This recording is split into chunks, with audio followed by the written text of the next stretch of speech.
Ya, disculpen, chicos.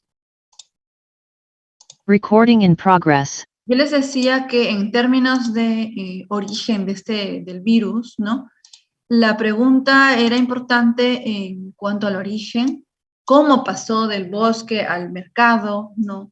Son sistemas de alimentación particulares en la China, como en muchas partes en el mundo, pero este acercamiento del ser humano a los bosques por el cambio de uso de suelo, por la transformación, la deforestación, hace que haya un gran riesgo de liberación de estos organismos.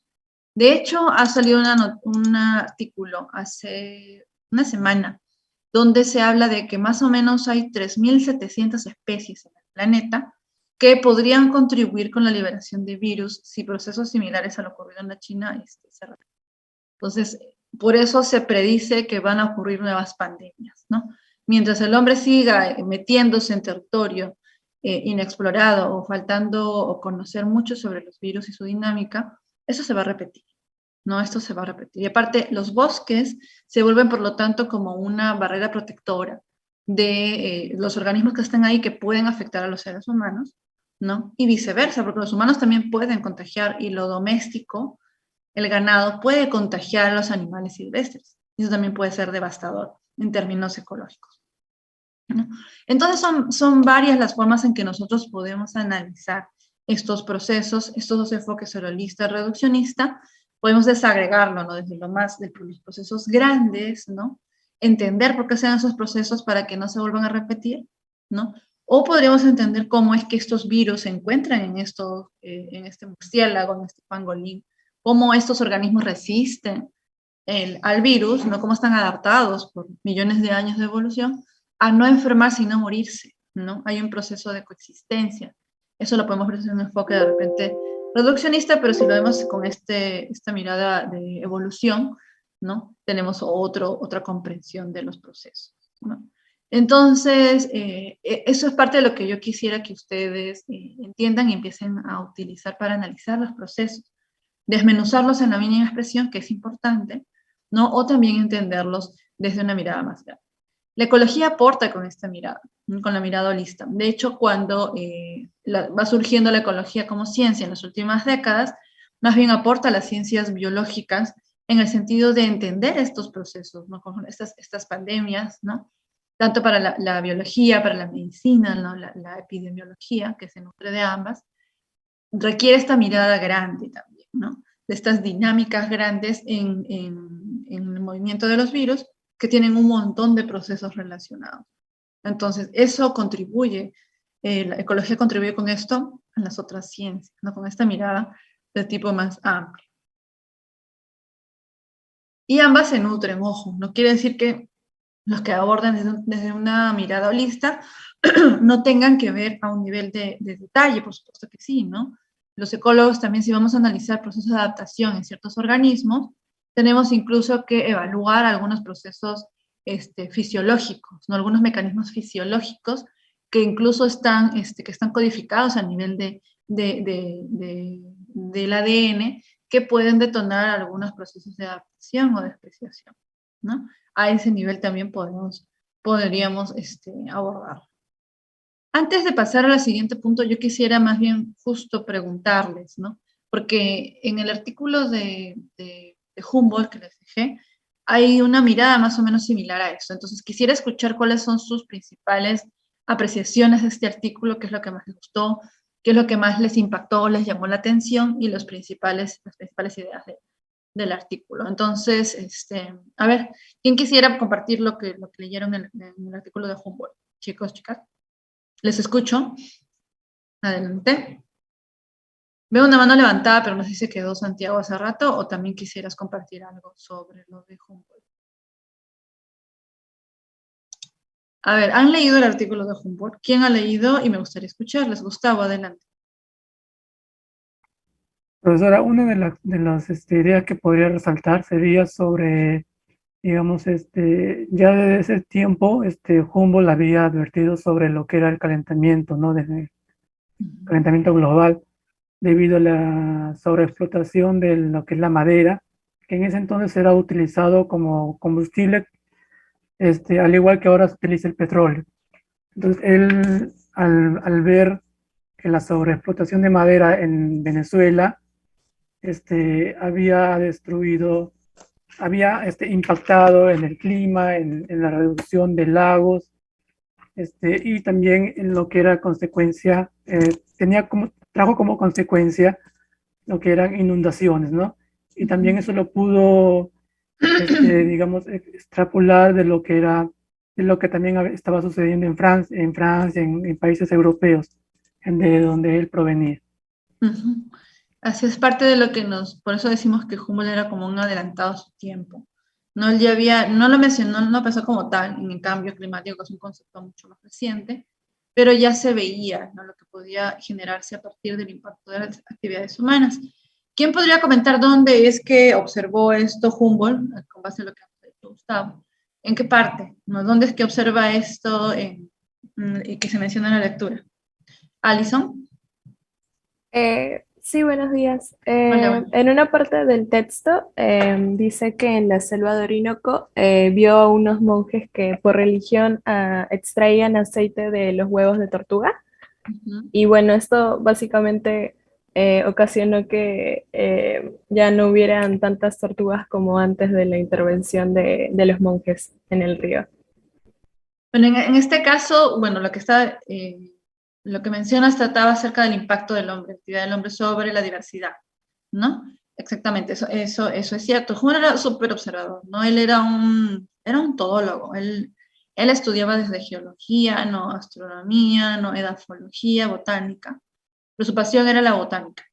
En este caso, ¿no? Yo les preguntaba más acerca de dónde es que observa estos cambios que Gustavo mencionó hace un ratito. ¿No? Claudia, adelante. Buenos días. Humboldt viajó a Sudamérica y fue viajando de país en país con los fondos que le habían dado y se centró en Caracas. Y él escuchó que había el río Orinoco y el río Amazonas intersectaban y todos no creían eso porque nunca habían visto en Europa un caso similar. Y Bueno, él estamos, fue y buscó y investigó y ahí fue donde vio otros casos, se encontró con un poblado donde había un lago y el lago cada vez disminuía el agua y todos pensaban que era porque debajo de ese lago había un río y él se dio cuenta que era por la tala de árboles, la ganadería que influía eso. así es el famoso lago de Valencia. Hay unas pinturas, ¿no?, que se generaron a partir de ese recorrido, porque él iba acompañado de, creo que era Bonpland el que pintaba, ¿no? Y hay pinturas de cada una de estas visitas. Entonces, sí, efectivamente por la deforestación él se va dando cuenta, ¿no?, de que el lago está secando, entonces que no necesariamente es que hay un río, sino que hay un proceso asociado, que lo vamos a ver en el segundo capítulo, que es cómo se genera un desbalance hídrico, ¿no?, por la pérdida de la cobertura vegetal. Y eso es lo que él fue observando, ¿no? No sé quién más quiere comentar algo. Muchas gracias, Claudia. Algo más acerca de lo que se mencionó en este artículo. ¿Cómo es que a partir de lo que Humboldt observa, ¿no?, él empieza a definir lo que es la ecología como ciencia, ¿no? ¿Qué cosa es lo que dice Humboldt acerca de la naturaleza? ¿Quién se acuerda de lo que mencionaba en este capítulo del libro? A ver, chicos, chicas. ¿Quién más ha leído algo de este capítulo? Recuerden que yo estoy anotando las participaciones, ¿sí? Entonces, recuerden eso, por favor. Nadie más ha leído el capítulo del libro, porque hay varios puntos importantes acerca de la personalidad de Humboldt y cómo esto contribuye con su entendimiento de la naturaleza. Claudia, adelante. Claudia, no te escucho. Sí, Humboldt dijo que el hombre puede actuar sobre la naturaleza y apoderarse de sus fuerzas para utilizarlas. Y él estaba en contra de antiguamente las personas pensaban de que tenían que domar a la naturaleza cuando no era así. Humboldt se dio cuenta de eso. Ujú. Así es, en esas épocas, y es algo que se ve en el artículo, en esas épocas las personas pensaban de que la naturaleza generaba caos, ¿no? que era caótica, que la diversidad era un problema y entonces se promovía más bien la transformación de los bosques hacia lo que son los cultivos. Y esos cultivos de manera homogenizaban la diversidad y eso era, para ellos era orden, ¿no? Reducir la diversidad era orden y era una forma de dominar la naturaleza. Y eso es lo que todavía predomina mucho, ¿no? Que hay esta idea en algunos casos, pero se ha ido desestructurando de que la naturaleza no provee, ¿no? No provee si no es un impedimento, por eso la transformación de la Amazonía, los campos de cultivo, los campos para ganadería, los pastizales, eso es un problema muy grande. Y ahora ¿cómo se llama?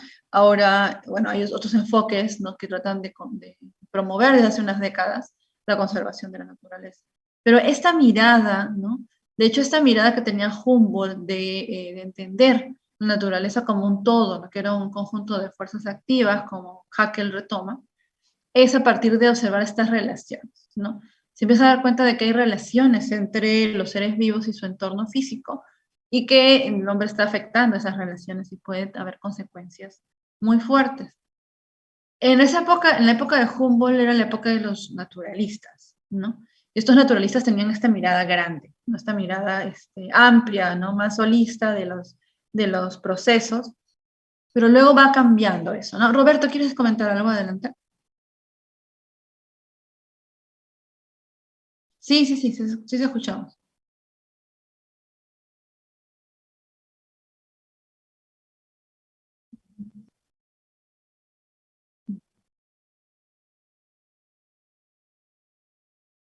Ujú,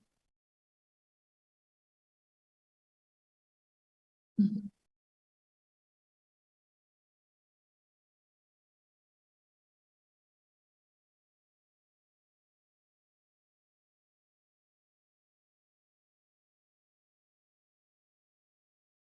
ujú.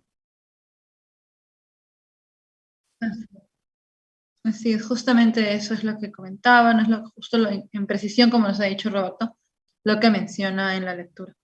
Entonces, esa mirada muy utilitaria en la naturaleza, ¿no? Luego genera estos grandes impactos en el mundo, ¿no? En todos los ecosistemas del mundo. Eso estamos hablando del siglo XVIII, miren cómo estamos en el siglo XXI. Con la revolución industrial eso se acelera, ¿no? Se acelera mucho. Y luego también hay un cambio, ¿no? Hay un cambio en el estudio de las ciencias naturales, como dije, la aparición del microscopio, y luego que empiezan a dividirse las especialidades, ¿no? Los botánicos, los zoólogos, los geólogos, son disciplinas aparte. Antes uno podía hacer todo y luego de eso ya más bien se empieza a dividir. Y aparece la microbiología, la biología celular, pues cada vez se especializa más. Entonces ahora es como el momento hace unos años atrás, ¿ya? En que la ecología dice, no, hay que volver a entender el todo para poder comprender los procesos complejos. Sí, de eso vamos a hablar también un poquito. Bueno, muchas gracias a todos, a todas. Entonces vamos a seguir, sí, vamos a seguir aquí. Entonces, en el caso de la ecología, lo que nos brinda es esta mirada holista y entender que los sistemas vivos son más que las sumas de las partes, e ir un poco más allá, ¿no? Que quiere decir que en los sistemas vivos, ¿no? Lo que puede surgir además son propiedades novedosas, propiedades nuevas que van más allá de sumar uno más uno, ¿no? En ecología, de hecho, uno más uno no necesariamente es dos, y vamos a ver por qué. Aquí entramos a hablar de lo que son las propiedades emergentes, ¿no? Estas propiedades incluyen características que son novedosas, ¿no? Que resultan del funcionamiento de un sistema en su conjunto. Que si nosotros separamos los elementos del sistema y vemos elemento por elemento, no se entenderían por sí solas, ¿no? Es decir, esta propiedad no se va a entender si vemos, no el sistema en su conjunto, sino si vemos los niveles inferiores. No se explica si analizamos solamente los sistemas o los niveles inferiores. Entonces, es lo que se conoce como una propiedad irreducible, ¿sí? Una propiedad irreducible. Y en este caso, un caso clásico es el del agua, ¿no? Si nosotros analizamos los elementos, el hidrógeno y el oxígeno por separado, cada uno tiene sus propiedades químicas por separado, pero cuando los juntamos tenemos varios estados del agua, ¿no? El líquido, sólido, gaseoso y por ahí un estado más que hace un tiempo se menciona. pero que solamente aparecen estas propiedades químicas, físicas, ¿no? Las fuerzas de Van der Waals, el hidrógeno, ¿no? Los puentes de hidrógeno. Todo esto tiene que ver con la relación hidrógeno-oxígeno. Pero si las separamos, cada uno de estos elementos no presenta estado gaseoso, el líquido, sólido, como el agua, no. En la naturaleza podemos ver esto, lo podemos analizar en varios casos. Yo les había puesto el caso de los arrecifes de coral, y ahí es donde les va otra vez una pregunta. ¿Cuáles serían estas características de propiedades emergentes en un arrecife de coral? ¿Quiénes han leído esta lectura y qué cosa les llamó la atención de la lectura? Una lectura cortita también, muy simpática, muy ilustrativa de cómo son estos arrecifes de coral. A ver, chicos, chicas, ¿qué me pueden comentar de esta lectura? ¿Valesmi? Buenos días, Miss. Buenos A mí me días. llamó la atención cómo es que estos arrecifes de coral pueden absorber la luz. Bueno, de manera por la fotosíntesis, son más capaces de absorber la luz. Y la simbiosis que hace con ay, me olvidé el nombre, era con el plancton, no me acuerdo bien específicamente no, con los nidarios, creo. Hablas con los nidarios, ajá. Y esta simbiosis hace que puedan absorber de forma más eficiente la luz natural, la luz para poder radiarlos, algo así, me llamó la atención mucho eso, y que también tenía que ver mucho el esqueleto de estos corales. Así es. No es propiamente un esqueleto, pero es una estructura no calcárea, ¿no? De hecho, son considerados parte de los invertebrados, porque todavía no desarrollan un esqueleto. Pero efectivamente, estamos hablando de una especie bastante rara, ¿no? Que surge de una simbiosis. ¿No? Muchas gracias, Valesmi. Adelante, Ángela. Sí, profesora, lo que más me impactó de la lectura fue cómo esta especie es muy sensible al calentamiento global. El blanqueamiento que estas pueden sufrir debido a las altas temperaturas y todo eso. Y al igual que mi compañera también, cómo funcionan como amplificadores de la luz. Por eso también me gustó muchísimo. Me pareció muy interesante. Tiene características bien particulares su estructura, ¿no? La formación de esta estructura calcárea y la clasificación de los corales es en función de este tipo de estructura calcárea, la forma, ¿no? Que dependiendo de cómo es la forma, la capacidad de captar luz, ¿no? Muchas gracias, María Belén, adelante. María. Sí, disculpe. No te Justo preocupes. era lo mismo que ella mencionó. Yo justo estaba preocupada porque uno no pensaría de que tendrían algo que ver con el calentamiento global o porque están debajo del mar. Entonces, uno pensaría que no llegaría a afectarles a tal magnitud, ¿no? Pero dicen de que de todas maneras todos los corales de alguna u otra forma van a ser afectados por lo mismo de que está sufriendo el estrés lumínico del sol, porque está incrementando su nivel de energía, ¿no? Entonces, es algo que realmente afecta a todos y que uno pensaría que, wow, debajo del mar es como que no tiene nada que ver, pero sin embargo es todo un conjunto, ¿no? Es lo que los une en realidad y que todo tiene una repercusión, todito. Justo eso ahorita les voy a hablar también. Muchas gracias, María Belén. Diana, adelante. Miss, para complementar lo de mis compañeros, también leí una parte donde mencionaba la importancia de los corales en torno al arrecife y mencionaba que si esto desaparece, o sea, los corales, podría afectar bastante. Bueno, y eso se entiende porque uno sabe que cada especie cumple un rol importante en el ambiente en donde éste está. Entonces, sí, podría afectar no solamente al arrecife, sino también a las especies que viven dentro o cerca de ese ambiente. Muy bien. Déjenme un ratito que tengo que apagar la cocina y regreso para hacer un balance de lo que han dicho, ¿sí?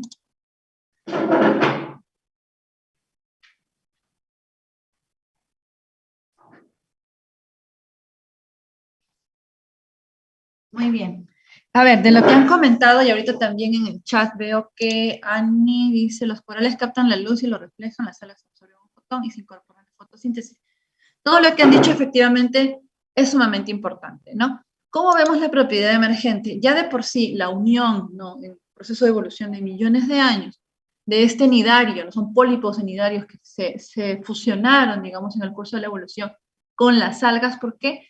Porque esto generaba alta producción, ¿no? Las algas absorben la luz, entonces son algas fotosintéticas. Entonces, esto le brindaba nutrientes al pólipo de los nidarios y esto le benefició, por eso se quedaron pegadas, digamos, en una simplificación del proceso. Y ahora forman un solo organismo, ¿no? Este organismo, como ustedes han dicho, absorbe la luz y genera, fija carbono. Este carbono es el que está formando esta estructura, ¿no? Este que parece un esqueleto, pero en realidad no es un esqueleto, sino es una estructura calcárea, no son carbonatos de calcio, que forma este soporte duro que tiene perdón, el coral, ¿no? Entonces, el coral se vuelve una estructura física, ¿no? Que los corales son seres vivos, pero se vuelve un soporte físico para otras especies, anémonas, algas, una serie de organismos, se vuelve el refugio de peces, ¿no? De un montón de organismos que van a estar ahí viviendo. Y es altamente productivo. Por eso se dice, por ahí mencionaron algunas de sus compañeras, que estos corales captan una gran cantidad de carbono, ¿no? Y son productores primarios importantes. Y van a generar a su vez vida alrededor de esto. Roberto, adelante, ¿quieres compartirnos algo?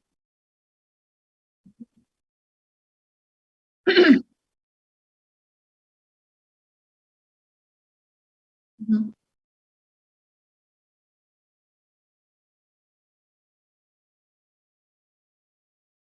Ujú. Así es. Una propiedad emergente, por ejemplo, de los corales, en el caso de los corales, es la alta producción primaria que tienen, la producción de carbonato de calcio, esta estructura calcárea, y también la gran diversidad que tienen alrededor. Entonces, estas son propiedades emergentes en este sistema, ¿no? La desaparición de los corales, por lo tanto, o la vulneración de su estructura por el cambio climático, que es el problema, los corales no están muy profundos, ¿no es cierto? La profundidad donde existen estos no es tanta. Entonces, la radiación solar, a medida que se incrementa por el cambio climático, el agujero en la capa de ozono, etcétera, y el calentamiento, ¿no? El calentamiento, hace que estos corales se vayan blanqueando. Entonces, este cambio va a tener como consecuencia impactos en la diversidad que alberga, ¿no? Todo esto son propiedades emergentes, no son propiedades que surgen del sistema nidario, alga, que en algún momento se unieron, ¿no? Pero que si separamos el nidario y el alga, no podríamos, si tenemos separados el nidario y el alga, no tendríamos un esqueleto, no es un esqueleto, un soporte de carbonato de calcio. Y toda esta diversidad asociada y todos estos ecosistemas acuáticos que son considerados de los más ricos en el planeta, lo vamos a ver más adelante, ¿sí? Entonces, quiero que con esto quede claro la importancia de entender estas otras propiedades que surgen, ¿no? Cuando, está bien, Carlos, ya te leí. Estas otras propiedades que surgen cuando analizamos, o más bien, evaluamos o estudiamos los elementos de un sistema, pero en su conjunto, de manera integral. A eso se refiere una propiedad emergente. Sí, el caso de los corales es bastante ilustrativo de esto. Bueno, muchas gracias a todos, a todas por sus comentarios. Vamos a ver otra propiedad que es muy diferente, pero también es importante porque nos ayuda a poder evaluar ciertos niveles de estudio que vemos en la ecología, ¿no? Como son las propiedades colectivas. Cuando hablamos de una propiedad colectiva, tiene que ver más bien con la suma de los componentes de un sistema, ¿no? En el caso de las propiedades emergentes es cuando decimos que 1 más 1 no necesariamente es 2. En este caso, en la propiedad colectiva, sí, las sumas van a cuadrar. Son propiedades que surgen cuando los componentes interactúan, pero no hay una modificación de la naturaleza de estos componentes, como sí ocurre en las propiedades emergentes, ¿no? Cuando se junta el nidario con el coral, se juntan y cambia completamente la naturaleza el coral es una cosa diferente a cada uno de estos por separado. Entonces, aquí tenemos que no hay una fusión, ¿no? No hay una fusión como tal, sino que se integran para producir propiedades únicas. Lo que les muestro aquí es el caso de los pandas, es lo que estamos viendo es aquí una camada de pandas, cuántos pandas nacieron en una generación, ¿no? Y tenemos aquí más o menos 15, ¿cuántos hay acá? 4, 5, 14 pandas, porque uno se está escapando.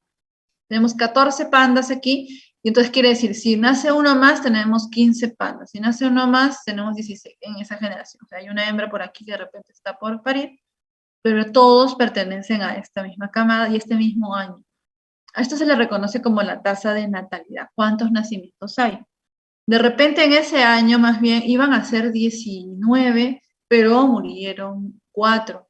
Entonces, ¿cuánta es la tasa de mortalidad? 4. ¿No? ¿Cuántos individuos? Murió 1, murió 2. Se suman nada más los componentes en este caso de este sistema, que son los que van incorporándose en el caso de la natalidad o los que van muriendo en el caso de la mortalidad. Entonces, simplemente es una suma, no es una suma de elementos, nada más. No hay una fusión, no hay un cambio de naturaleza de estos, es la suma nada más. Muy bien. Ahora, otros aspectos en características de la ecología, ¿no? Vamos a hablar de lo que es los enfoques con que se ha venido trabajando. Hemos hablado del enfoque holista y reduccionista, hemos hablado de ese entendimiento de una manera integral, que es el holismo, pero de todas maneras, como el reduccionismo primó por mucho tiempo, las ciencias en general trabajaron, ¿no? Desde una línea o un enfoque que se llamaba la disciplinariedad. Como dijimos, estaban tan compartimentalizadas las ciencias. Cada una de estas trabajaba solita, ¿no? Que trabajaba la botánica por su lado, trabajaba por ejemplo, la antropología por su lado, trabajaba la economía por su lado y no conversaban entre ellas. Es lo que se le llamaba la disciplinariedad. Cada uno trabaja en su propia disciplina, cada una de estas cajitas es una disciplina. Había objetivos para cada una de estas disciplinas y no había cooperación, no había diálogo, no había intercambio de información. Y si bien se desarrollaban siempre de conocimientos por cada disciplina, estas eran individuales, no cada una. Esto no quiere decir que todavía se practique, sí. Hay gente que todavía se dedica solamente a la que habíamos dicho, a la antropología, ¿no? Solamente a la economía, ¿no? A la economía dura, ¿no? Eso todavía existe, no quiere decir que no. Tampoco se trata de que sea bueno o malo, son formas de trabajar. Pero con el avance del tiempo, no, se van dando cuenta que hay ciertos problemas que necesitan abordarse de manera, problemas complejos que necesitan soluciones integrales. Entonces se va trabajando con múltiples disciplinas, con una temática como sombría, donde hay que resolver un problema, ¿no? Pero a través del diálogo entre diferentes disciplinas. Entonces, múltiples disciplinas establecen objetivos, si bien hay objetivos múltiples, tienen una temática que los dirige, ¿no? Para resolver esos objetivos. Hay cooperación, pero todavía es débil, ¿no? Y todavía se encuentra un desarrollo de la teoría. Por ejemplo, es juntar ¿qué sería? A ver, la agronomía un poco en los inicios, la agronomía con la ecología, ¿no? Para entender cómo era el control de las plagas que habíamos hablado, ¿no? Queremos controlar las plagas, en la agronomía tenemos estas plantas, en la biología los que estudian insectos empiezan a estudiar los insectos que existen en una zona, entonces, pero cada uno hace taxonomía de insectos y el agrónomo se encarga de la parte de producción. No hay un enlace fuerte ahí, sino que hay que solucionar o preocupados por las plagas, empiezan a desarrollar una teoría particular. Los entomólogos empiezan a estudiar los bichos de que son plagas, y los agrónomos empiezan a preocupar por la producción disminuida por las plagas. Entonces, ahí hablamos de multidisciplina. Si queremos hablar de lo que es ya interdisciplina, podría ser lo que hablamos ahora de la agroecología, ¿no? Ahora en la agroecología más bien hay todo un enfoque de entender los procesos ecológicos dentro de los campos de cultivo y los ecosistemas circundantes con la teoría de la ecología, la teoría de la dinámica de comunidades, ¿no? La dinámica de poblaciones, la relación depredador-presa para el control de plagas, ¿no? Los ciclos de nutrientes.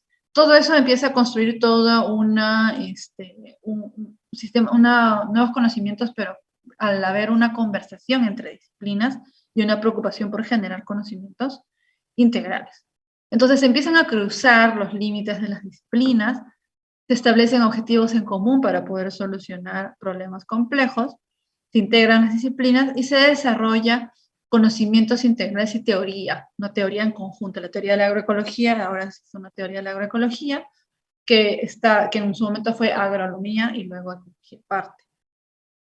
Y esto ya va surgiendo porque sí se necesita resolver problemas que son bastante complicados a una escala mundial, son demandas de la sociedad civil que requieren a su vez un trabajo en conjunto de las diferentes disciplinas y la construcción de conocimientos y de teorías, ¿no? De manera colectiva. Entonces, métodos para resolver problemas a nivel de ecosistemas, de paisaje y escala global. Esto es muy común ahora en la interdisciplina, es algo muy, muy desarrollado. Ahora yendo un poco más allá, tenemos lo que se le llama la transdisciplinariedad. Cuando estamos hablando de estamos hablando de traspasar los límites no solamente entre disciplinas, ahora estamos hablando de pasar los límites entre lo que es el conocimiento, por ejemplo, generado por la universidad o la ciencia occidental, ¿no?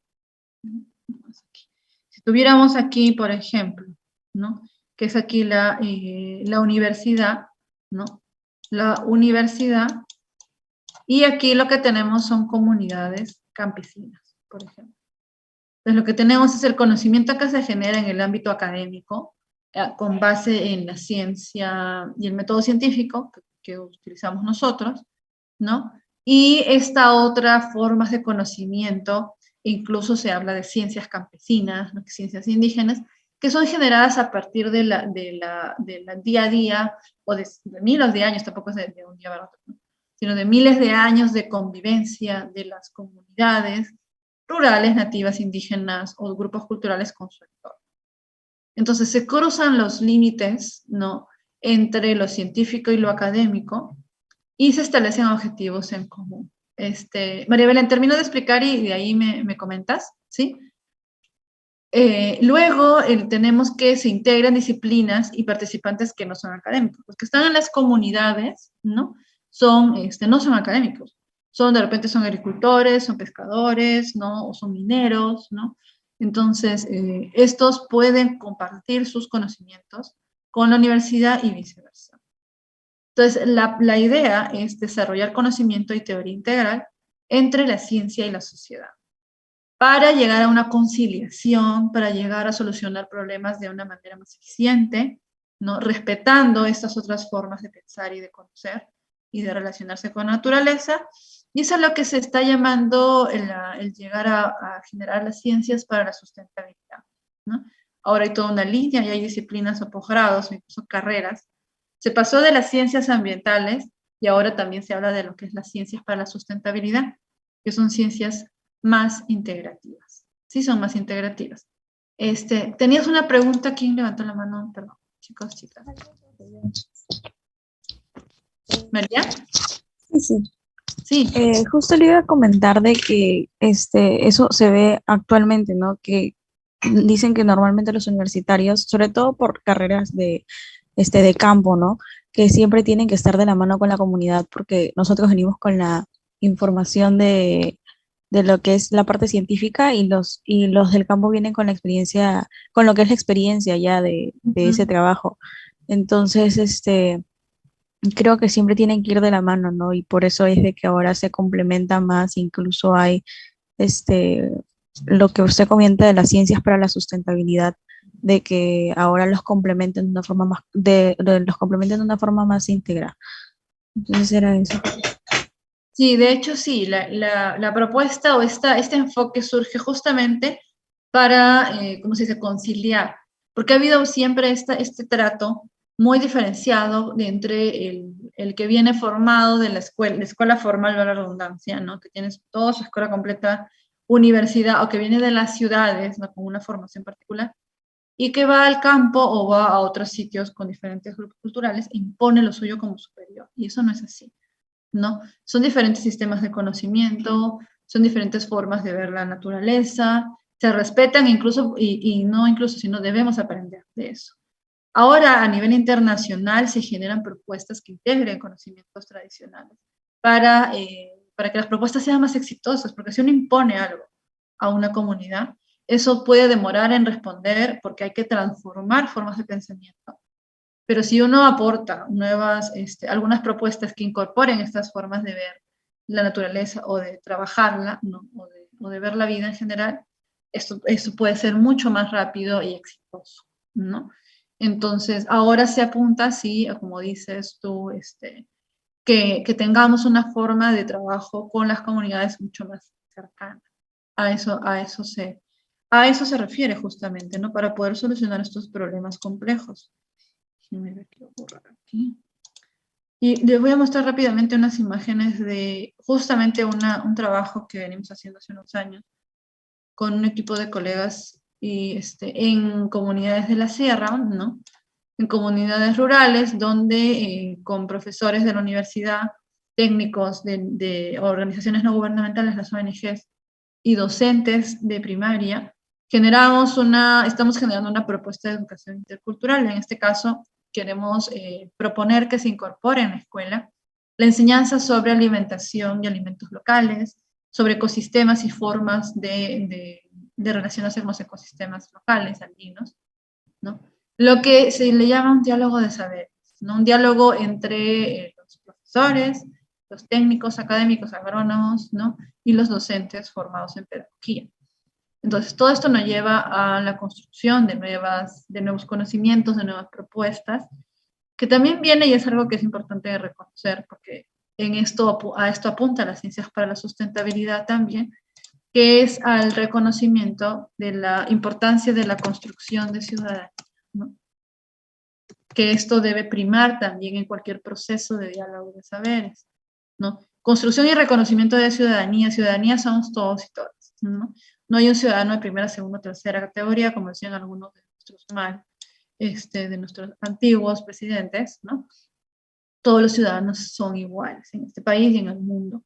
Lamentablemente no todos tienen el mismo acceso a cubrir sus necesidades, pero la idea de estas ciencias para la sustentabilidad es buscar tanto el beneficio de las generaciones futuras como el de beneficiar a las actuales, reconociendo que todos tienen el mismo derecho a la información y acceso y a la solución de problemas, ¿no? Entonces, eso también creo que es importante mencionar.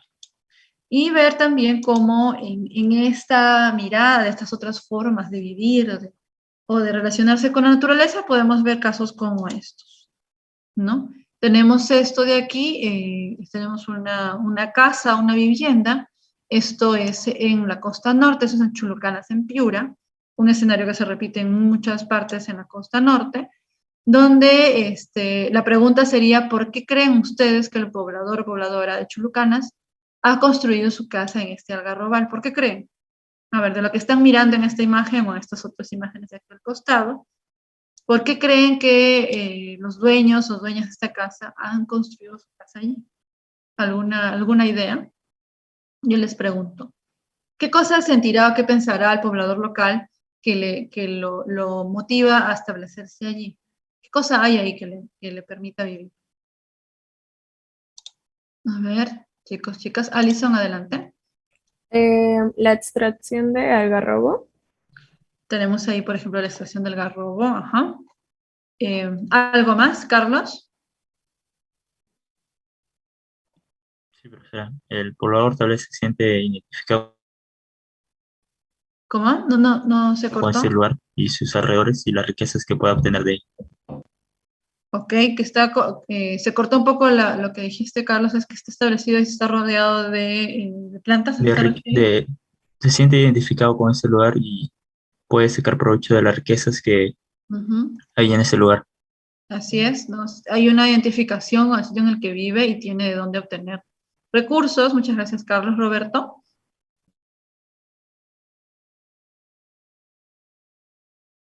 Ujú.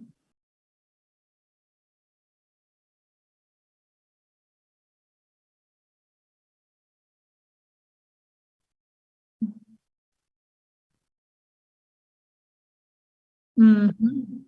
También podría ser exactamente, los árboles son parte de la infraestructura verde, lo vamos a hablar más adelante acerca de eso.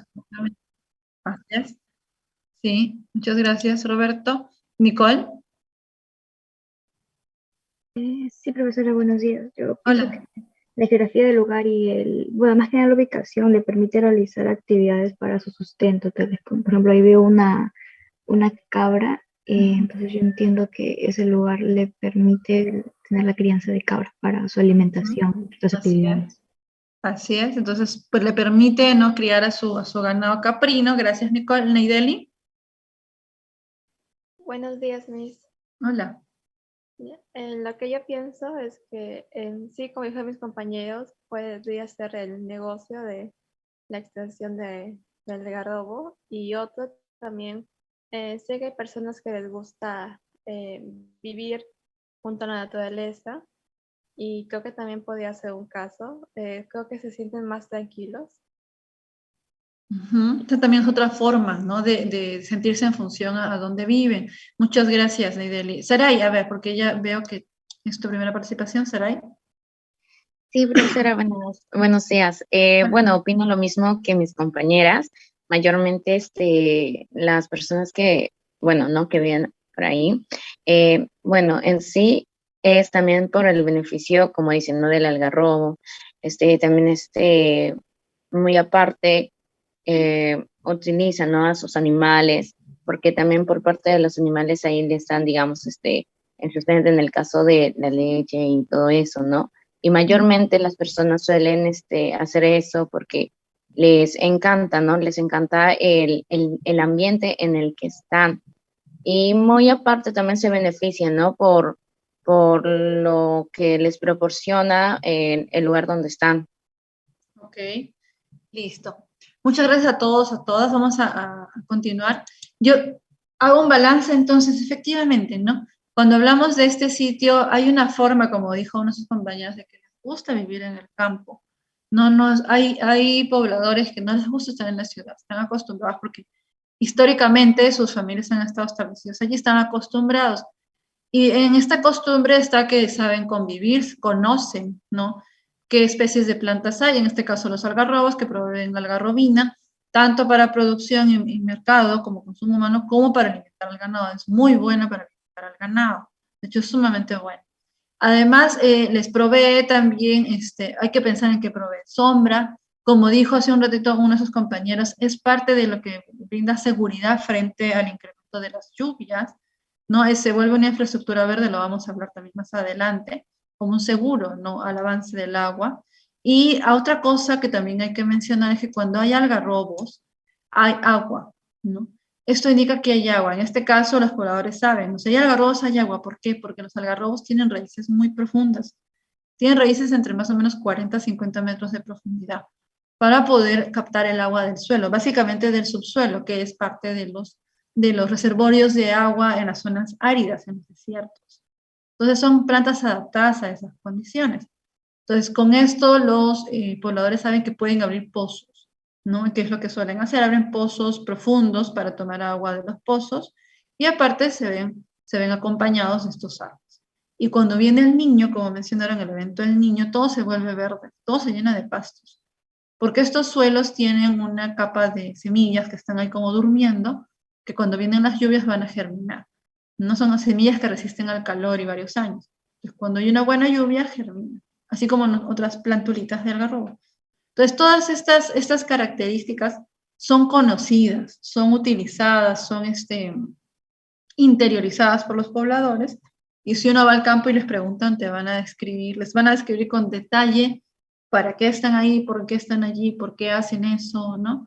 Con mucha facilidad. Lo van a poder explicar ellos. Entonces, es parte de estos saberes, ¿no? Que a partir de estos saberes es que se da poco a poco el origen del método científico en realidad, ¿no? Las culturas, ¿no?, las culturas ancestrales tienen una forma de conocimiento porque todavía es vigente, ¿no?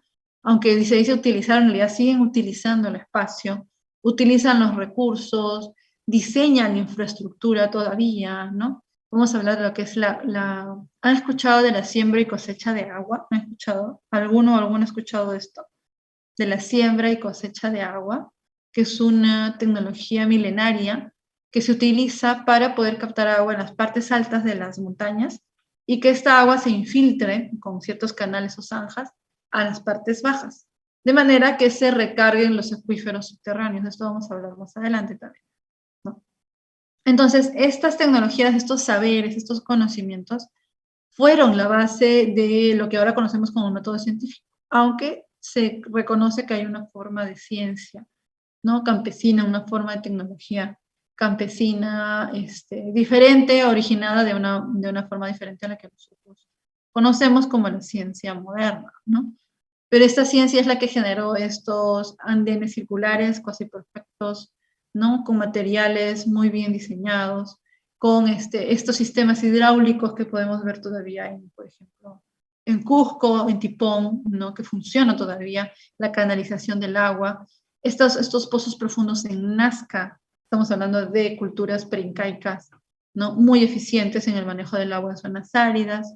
Todo esto es parte del conocimiento profundo del ambiente y que es heredado de generación en generación, ¿no? Y que son estos saberes con los cuales podemos dialogar y de los cuales podemos aprender muchísimo también. Muy bien. Ahora, volviendo un poco ya más bien de lo que nosotros los ecólogos nos formamos en la universidad, nos preocupamos cuando hablamos de ecología, hablamos de lo que es este mensaje esencial. Nosotros los ecólogos y ecólogas tenemos una preocupación acerca de qué pasa si nosotros cambiamos un elemento de la naturaleza, ¿no? Y cuáles van a ser las consecuencias de que cambiemos o desaparezca este elemento de la naturaleza. En ecología sabemos desde Darwin, no, perdón, desde Humboldt, antes de Darwin, que todo está conectado, ¿no? Todo está conectado. Entonces, si nosotros cambiamos algo, va a haber una repercusión, ¿no? Va a haber cambios en otros elementos de la naturaleza. Entonces, en cuáles son, no necesariamente lo vamos a saber, porque no conocemos todo en la naturaleza. Y no solo no conocemos todo, de repente tenemos más noción de la diversidad por las listas de especies que hay, aunque falta mucho, sobre todo en microorganismos, ¿no? Ya, los virus para comenzar, los hongos, bacterias, son de los grupos que falta conocer, pero sobre todo las relaciones, ¿no? Las interacciones entre las diferentes especies es algo que todavía no se conoce. Entonces, hay una preocupación por una curiosidad científica, ¿no? Que es la que tenemos los académicos, de saber qué cosa hay, conocer, pero también la otra que tiene que ver con el futuro de los humanos, ¿no? ¿Qué va a pasar con el futuro de los humanos si los sistemas ecológicos cambian o van cambiando en algunos casos muy drásticamente? Por eso hay un interés en estudiar los sistemas ecológicos, ¿no? Y este tema de la preocupación de qué va a pasar si sacamos o cambiamos un elemento, tiene que ver con el concepto de incertidumbre, ¿sí? La incertidumbre es un concepto que nos indica de que hay cosas que no podemos conocer o resultados de algún cambio que no vamos a poder predecir porque nos falta información. Entonces hay mucha incertidumbre y porque también, como hemos visto en ecología, ¿no? Hay estas propiedades emergentes y muchas de estas no las conocemos. Entonces, las futuras consecuencias de algunas acciones nuestras van a ser inciertas. Y a partir de aquí surgen unos principios que les voy a mostrar ahorita, ¿no? Hay 5 principios que nosotros los ecólogos y ecólogas manejamos, ¿no? Que es parte de nuestra visión del mundo. Lo primero que tiene relación con lo anterior es que no se puede alterar solamente un componente de un sistema ecológico, ¿no? Movemos un componente, puede haber un efecto en cadena. ¿Qué tan fuerte es este efecto en cadena? Va a depender de qué tipo de componente es, ¿no? ¿Qué tipo de elemento, qué tipo de especie? Hay especies que tienen un impacto mayor si la especie desaparece o disminuye. Hay otras que no, pero puede desencadenar otros procesos. Lo otro es que las acciones de los humanos tienen impactos ecológicos de larga duración. Lo estamos viendo ahora en el cambio climático, por ejemplo, ¿no? Procesos que han empezado décadas atrás y siglos atrás desde la revolución industrial y que están teniendo repercusiones de largo plazo. Y esto está acumulado, esto todavía se proyecta a varias décadas y un siglo por lo menos más adelante, si es que no hay cambios. Entonces, por eso surge el principio precautorio. El principio precautorio dice, no hay que mover tanto, o no hay que mover esto, o hay que tener cuidado con esto porque en el futuro puede haber impactos grandes, pero no sabemos en qué dimensión, por la incertidumbre. Entonces, precaución, ¿no? Preferible no hacerlo porque las consecuencias pueden ser, no las podemos estimar con precisión y pueden ser devastadoras.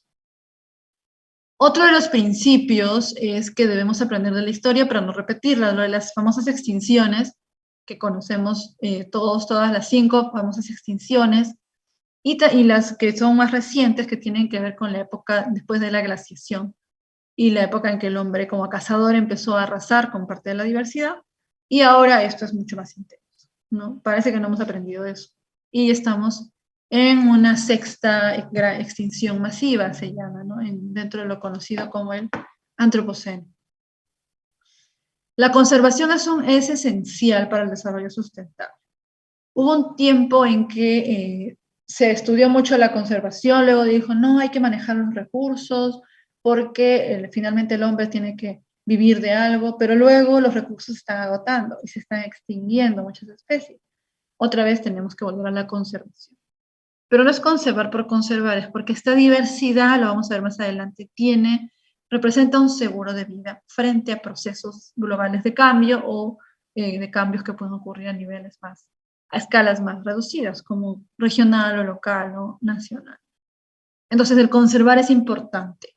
La diversidad es importante porque es un seguro de vida para todos los sistemas vivos en la naturaleza. Lo vamos a ver también más adelante. Y la evolución es continua, ¿no? Es el soporte de las interacciones ecológicas. En la pandemia, ¿no? Y las pandemias son parte de un ejemplo clarísimo de un proceso de evolución en vivo, ¿no? Estamos viendo cómo el virus va mutando, ¿no? Y cómo se van generando nuevas variantes, la resistencia de estas variantes a las vacunas, ¿no? La aparición de cepas más fuertes, hasta la Delta fue una de las más fuertes, luego bajó un poco la potencia de la variante, porque una de las razones sería que la mayor cantidad de población ya está vacunada. Entonces vimos un proceso de evolución en vivo, y esto siempre va a ocurrir, ¿no? La evolución está en proceso, la selección natural actúa, ¿no? Y la evolución se puede dar con base en la selección natural, y entonces por eso necesitamos conservar, porque necesitamos una diversidad que nos proteja de posibles eventos futuros de la naturaleza, ¿no? Que pueden llevarnos a la escasez de algunos recursos o bienes de la naturaleza. Entonces son parte de estos principios que vemos nosotros en ecología. Ahora vamos a entrar al tema de lo que es propiamente la ecología como una ciencia, y como una ciencia tal cual se rige también por los pasos ordenados que son el método científico. Entonces, yo les había dejado una lectura, que es la lectura de las aves, ahorita la vamos a discutir, que es una sistematización hecha a partir de estudios en la universidad, no en la agraria. Y lo que quiero que vean allí es cómo a partir de cierta información que se recopila, que son los antecedentes, uno puede aprender o puede plantearse algunas preguntas o dudas, ¿no? Se puede generar la curiosidad de resolver algún problema en particular, y entonces a partir de ese planteamiento de la pregunta o del problema, nosotros planteamos una hipótesis que es una posible respuesta, ¿no? Esta hipótesis, el planteamiento de la hipótesis es clave. Si se plantea la hipótesis bien desde el principio, nuestras conclusiones van a ser claras también y van a responder a favor o en contra de la hipótesis. Generalmente a favor, o sea, estamos probando nuestra hipótesis inicial. Para eso hacemos todo un diseño experimental, hacemos una experimentación, observamos, recopilamos datos, obtenemos nuestros resultados, los analizamos y concluimos. Si nuestra hipótesis se acepta, es que está todo bien diseñado desde el principio, ¿no? Esto, bueno, se puede publicar, pero si se acepta la hipótesis, podemos repetirla o sumarla a estudios previos, u otros investigadores amplían en esa hipótesis. Con esa información de repeticiones generalizamos, y si hay suficiente información, generamos una teoría o leyes o principios. Pero si la hipótesis se rechaza, puede ser que haya ocurrido algún problema en el diseño experimental que no estuvo bien planteado desde un inicio, o que la hipótesis no estuvo bien planteada, ¿no? Que el problema se solucionaba no con estas variables reconocidas, sino con otras. Y lo vamos a ver en un momento. Ahora, leyes y principios y teorías en ciencias naturales no hay muchas, ciencias biológicas y ecología, ¿no? ¿Quién puede plantear o decirnos cuál es una de las teorías más importantes en la biología, por ejemplo? ¿Y qué leyes? A ver, ¿quién se acuerda? ¿Una teoría, una ley en biología? ¿Nadie? ¿Qué es básico? Selección Gustavo. natural. Selección natural. Entonces, ¿qué alimenta la selección natural? ¿Qué teoría? ¿La teoría de? Como lo del uso y desuso podría ser. Esa ya se descartó. No. Hace mucho. Los chicos en biología, si mencionan a Lamarck a esas alturas de la vida, solamente es para ver la secuencia histórica, ¿no? La teoría de la evolución, profesora. La teoría de la evolución, del origen de las especies. ¿Sí? Así es. Solamente para precisar eso, Gustavo, ¿no? Pero efectivamente, en su momento, Lamarck fue una teoría, pero no tenía los suficientes argumentos o evidencias para poder sustentarla, y por eso se cayó, ¿no? Por eso se cayó la teoría de Lamarck. Luego tenemos leyes o principios, ¿no? La teoría de endosimbiosis, también de la doctora Margulis, ¿no? También es una teoría que tiene múltiples evidencias que nos ayudan a entender cómo se originó estas células complejas donde vemos estos organelos, ¿no? Como mitocondrios o cloroplastos, que serían originados a partir de células externas que, por un proceso de simbiosis, se volvieron una sola. Y las leyes o principios, como las leyes de Mendel, ¿no? Que también se comprobaron con base a X, una cantidad enorme que hizo Mendel de experimentos con sus famosas arvejitas, ¿no? Con números enormes. No lo hizo con 2, con 3 ni con 5. Lo hizo con cientos de arvejitas. Mendel estuvo ahí trabajando muchísimo. Yo les decía de leyes en ciencias biológicas, porque en la física es otra cosa, ¿no? Que en la física y en la química hay muchas leyes y muchas teorías probadas, ¿no? Pero en biología no son tantas, no son tantas. Pero bueno, esto era para que entiendan que con las investigaciones pueden ser un granito de arena que se van sumando, haciendo dunas y haciendo teorías en conjunto, es decir, pueden aportar a grandes teorías o grandes cambios en formas de ver ciertos procesos. Y les voy a mostrar un caso en un momento. Entonces, mediante nosotros observaciones, investigación previa, inspiración o intuición, mediante la inducción o la deducción, planteamos primero una pregunta y luego diseñamos una hipótesis. Pero cuando hablamos de hipótesis, en método científico, debemos tener en claro que deben ser contrastables, o sea, no pueden ser falsables. Entonces, si nosotros podemos evaluar, no nos podemos poner a pensar en la inmortalidad del cangrejo, ¿no?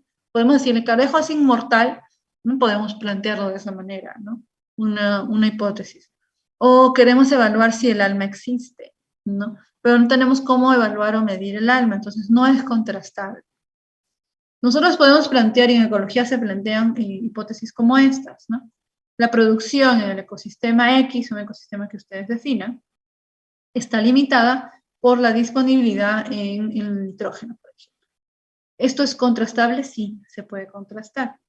Entonces, le ponemos detalles a nuestra hipótesis. La disponibilidad del nitrógeno es un factor limitante de la producción vegetal de las sabanas africanas, que sería el ecosistema. Y para esto plantearíamos una predicción. A mayor disponibilidad de nitrógeno, mayor producción de biomasa de herbáceas en la sabana, que son praderas, ¿no? Básicamente son praderas con árboles dispersos. Entonces, la hipótesis va a ser de diferentes tipos. Puede ser una hipótesis descriptiva, puede ser correlacional, ¿no? De diversos tipos. Eso ustedes lo van a ver en sus cursos de metodología de investigación. Pero lo que hay que reconocer desde un principio, tanto en ecología como en cualquier otra ciencia o disciplina, es la importancia de identificar las variables, ¿no? Acá tenemos, por ejemplo, la disponibilidad de nitrógeno es una variable y la producción vegetal es otra variable. En este caso estamos hablando de variables, ¿cómo se llama? Relacionales. ¿Cuál sería la variable independiente y cuál sería la variable dependiente? ¿Quién puede reconocer aquí? ¿Cuál sería la variable independiente? A ver, Gustavo. La independiente sería la disponibilidad de nitrógeno y la dependiente sería la producción vegetal. Y se dan cuenta de que hay un nivel de detalle cuando uno escribe las variables. Eso es bien importante. Cuando ustedes diseñan su hipótesis, ya deben ir reconociendo qué cosa van a evaluar si es que van a establecer un diseño experimental. Y dentro de qué sistema, ¿no? Las sabanas africanas, esto tienen que definirlo. Esto va desde el título del proyecto de investigación, digamos. Pero en la hipótesis, estas variables, o las variables que vayan a evaluar dependiendo del tipo de análisis que quieran hacer, es importante definirlas al principio. Porque con esto ustedes van a definir su diseño. Entonces van a hacer un contraste de cantidades de nitrógeno, por ejemplo, en una parcela, en la pradera, ¿no? Delimitan sus parcelas con cuadrantes. Pueden ustedes evaluar aquí el cantidad de nitrógeno. Esta es la parcela 1, nitrógeno 1, nitrógeno 2, nitrógeno 3, asumiendo que las tres tienen diferente cantidad de nitrógeno. Y si esta es menor que esta y esta es menor que esta, se asume que la producción va a ser más alta aquí, ¿no? La producción de vegetal, que es lo que estamos nosotros haciendo en predicción. Entonces, esto lo podemos realizar de esta manera. Tienen que saber desde el principio qué cosa van a evaluar y cómo lo van a evaluar, ¿no? Entonces, este diseño experimental va a salir a partir del planteamiento de la hipótesis. Por eso, si no hay un buen planteamiento, vienen los problemas. Y la hipótesis se rechaza, de repente no porque no ha estado, porque la teoría así es, ¿no? Sino realmente, en algunos casos puede ser que no era así, es algo nuevo, ¿no? Que no se esperaba, pero está todo bien hecho. Pero puede haber un error en el diseño inicial, y ahí vienen los problemas. Y eso es dinero, eso es tiempo, ¿no? Les voy a presentar aquí rápidamente un caso, ¿no? Para ver cómo nosotros planteamos estas preguntas y esas hipótesis, ¿no? Entonces tenemos este caso donde primero observamos, ¿no? Y describimos. Se ha observado que una especie de aves, en una especie de aves el macho canta en una época del año. Entonces esa es nuestra observación. Entonces hay un canto en esta época del año. ¿Por qué será? ¿Por qué será que está cantando en esta época del año el macho? Entonces planteamos el problema. Tenemos que generar una hipótesis porque vamos a hacer un estudio sobre estas aves, y entonces nosotros podemos plantearnos a partir de esta pregunta inicial una posible respuesta, que es que los machos cantan en esta época del año para atraer a las hembras de su especie. Ahora, cuando ya tenemos esta hipótesis, nosotros debemos comprobar la hipótesis, ¿no? Y para comprobarla o rechazarla, tenemos que plantear una suerte de variables a evaluar, ¿no? Una variable fundamental, si ustedes ven aquí, es el canto de los machos, ¿no? El canto de los machos, y uno de los experimentos podría ser grabar, ¿no? El canto de estas aves y ubicar algunas poblaciones de aves, ¿no? Y ubicar la grabación en un sitio y ver si esto atrae a las aves, el canto de las aves, de este macho, ¿no? Si es así y si se atraen a las hembras, y claro, eso hay que hacerlo varias veces en varias poblaciones, con una o dos el dato no es suficiente, necesitas repetirlo varias veces, la hipótesis es correcta o se fortalece. Si no se acercan las hembras, aunque el macho esté cantando, entonces esto se puede rechazar, ¿no? Si todo está bien hecho y bien diseñado y no se acercan, de repente están cantando por otra cosa, ¿no? De repente porque es el momento en que está cambiando la estación, ¿no? El ave tiene, no sé, está más fuerte y entonces empieza a cantar, o es una forma de decir ya viene más comida, qué sé yo, ¿no? Pueden haber varias explicaciones al respecto. Pero muy probable es que sea por una forma de cortejo. Esto o el baile, que es otra cosa, ¿no? Que es muy común en aves. Entonces, a partir de investigaciones como esta, tenemos que múltiples estudios en ecología, ¿no? En este caso son en ecología vegetal, se han generado ciertas propuestas teóricas novedosas. Este es un estudio que se generó el año 2017, que es resultado de años, décadas de trabajo de varios colegas y amigos que trabajan con parcelas permanentes de vegetación en diferentes partes de la Amazonía, ¿no? Y que han encontrado que estas parcelas, ¿no? Estas parcelas de vegetación, suelen por lo general estar compuestas de muchas plantas útiles cuando están asociadas a estas construcciones arqueológicas, a sitios arqueológicos. ¿Qué quiere decir esto? Estas parcelas, ¿no? Cuando uno evalúa el tipo de vegetación, las especies, encuentran que hay plantas medicinales, hay plantas para madera, plantas frutales, etc. En proporción mayor a otros tipos de bosques donde no hay sitios arqueológicos. Entonces hay una asociación que se ha comprobado, ¿no? Y es estadísticamente significativa, una correlación entre la presencia de los sitios arqueológicos y un número alto de plantas útiles. ¿Qué quiere decir? Y aquí viene el cambio en la propuesta o en la teoría, que los bosques amazónicos que nosotros vemos grandes como si fueran primarios, realmente en muchas partes son bosques secundarios en el sentido de que provienen del manejo humano de hace miles de años, ¿no? Entonces, esto solamente se podía comprobar con base en información de múltiples investigaciones. Este es un artículo que tiene 100 autores, más o menos. ¿No? Ese es un pedacito nomás. De los autores está la doctora Lewis, el doctor Pittman, con varios colegas, amigos ecólogos de diferentes países. Entonces, esto es lo que nos provee la investigación en ecología. Varios estudios, en suma, pueden generar teorías. O sea, no estamos hablando de ecosistemas prístinos en la Amazonía. Prístino es donde no ha estado el hombre, ¿no? Que no son originados o no tienen ninguna involucración, no están involucrados para nada los humanos en esos ecosistemas. Y eso es falso. Los humanos han estado prácticamente en todo el planeta. O sea, es falso en el sentido, no es real, ¿no? La dispersión de los seres humanos ha sido muy, muy amplia y difícilmente hay algún ecosistema que no haya sido modificado por el hombre. Muy bien. Ahora es donde viene lo del artículo. Entonces les quiero preguntar sobre el artículo de aves, que también deben haber leído, si es que hay alguna, ¿qué idea se les ocurre acerca de hipótesis, preguntas de investigación o hipótesis con base en lo leído de este artículo, que es en la universidad, ¿no es cierto? Les pongo algunas imágenes para ir recordando algunas de las ideas del artículo, y más bien vamos a abrir una pizarra, ¿sí? Para poder,